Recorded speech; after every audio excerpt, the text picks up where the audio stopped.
Saudara-saudari yang dikasihi oleh Tuhan Yesus Kristus, selamat bertemu kembali dalam program Arus Hayat Voice.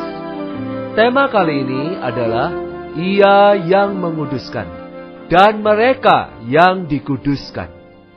Pembacaan Alkitab diambil dari kitab Ibrani pasal 2 ayat yang ke-11 yang berbunyi, sebab Ia yang menguduskan dan mereka yang dikuduskan, mereka semua berasal dari satu. Itulah sebabnya Ia tidak malu menyebut mereka saudara. Kekudusan merupakan hal yang mutlak diperlukan bagi kita untuk hidup di hadapan Allah. Dalam Ibrani pasal 12 ayat 14 dikatakan bahwa tanpa kekudusan tidak seorang pun akan melihat Tuhan. Kekudusan adalah hasil dari proses pengalaman pengudusan. Alkitab mewahyukan bahwa ada dua aspek pengudusan. Pertama, pengudusan di aspek kedudukan. Matius 23 ayat 17 dan 19 berkata bahwa bait suci menguduskan emas yang ada di dalamnya, dan mezbah menguduskan persembahan yang ada di atasnya. Misalkan emas, selama berada di toko emas, emas itu masih umum.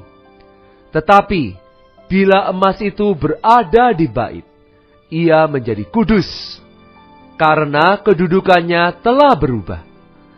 Demikian juga, bila domba masih di dalam kandang, itu umum.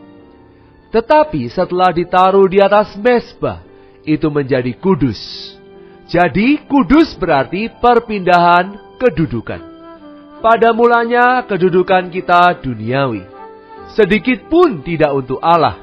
Tetapi melalui penebusan darah Kristus, kita telah disisihkan. Kita telah dipersembahkan kepada Allah. Kedudukan kita berubah dan kita menjadi kudus. Kedua, pengudusan di aspek sifat dan watak. Ini tercantum dua kali dalam Roma pasal 6 ayat 19 dan 22. Pengudusan di situ bukan ditujukan kepada kedudukan, melainkan kepada sifat atau watak kita. Dalam Ibrani 2, kekudusan terutama ditujukan kepada sifat ilahi Allah. Pengudusan berarti adalah proses Allah menggarapkan kekudusannya ke dalam kita, dengan jalan menyalurkan kekudusan Allah sendiri ke dalam diri kita. Ini bukan kekudusan secara kedudukan, melainkan kekudusan secara sifat. Dalam proses pengudusan yang demikian, Kristus sebagai roh pemberi hayat, yang tercantum di dalam 1 Korintus 15 ayat 45, telah meresapi semua bagian batin kita dengan sifat kudus Allah. Itulah yang dimaksud dengan menggarapkan kekudusan Allah ke dalam seluruh diri kita. Inilah pengudusan secara sifat atau watak. Ibrani pasal 2 ayat 11 berkata, sebab Ia yang menguduskan dan mereka yang dikuduskan, semuanya berasal dari satu. Ia yang menguduskan ialah Kristus, dan mereka yang dikuduskan ialah kita, umat Allah. Berasal dari satu, bukan mengacu kepada kedudukannya, melainkan mengacu kepada sifat. Ini berarti Kristus yang menguduskan dan kita yang dikuduskan berasal dari satu. Berarti Kristus yang menguduskan dengan kita yang dikuduskan sama-sama berasal dari satu sumber dan satu Bapa. Sumber bukan mengacu kepada kedudukan, melainkan sifat. Maka Bapa adalah sumber dari Kristus yang menguduskan dan kita yang dikuduskan. Kemudian ayat 11 melanjutkan, itulah sebabnya Ia tidak malu menyebut mereka saudara. Itulah sebabnya Berarti, karena Dia dan kita, yaitu Kristus dan kita, berasal dari satu Bapa, satu sumber, maka Ia, Kristus, tidak malu menyebut kita sebagai saudara. Meskipun banyak orang yang menyukai anjing, pasti tidak seorang pun mau menyebut anjing sebagai saudaranya, bukan? Kita tentu malu berbuat demikian. Kita juga tidak sembarangan menyebut seseorang saudara, kecuali ia dan kita berasal dari satu sumber, berasal dari satu Bapa. Barulah kita tidak malu menyebutnya saudara. Inilah sebabnya ia dengan kita memiliki hayat, sifat, dan watak yang sama. Dari ayat ini kita melihat bahwa Kristus dan kita, orang-orang yang telah percaya kepadanya, berasal dari satu sumber Bapa yang sama. Kita dapat melihat bahwa kita adalah yang dikuduskan. Kristus adalah yang menguduskan. Kekudusan bukanlah kesempurnaan tanpa dosa. Juga bukan sekedar perubahan kedudukan. Pengudusan ini lebih dalam dan lebih tinggi dari semuanya.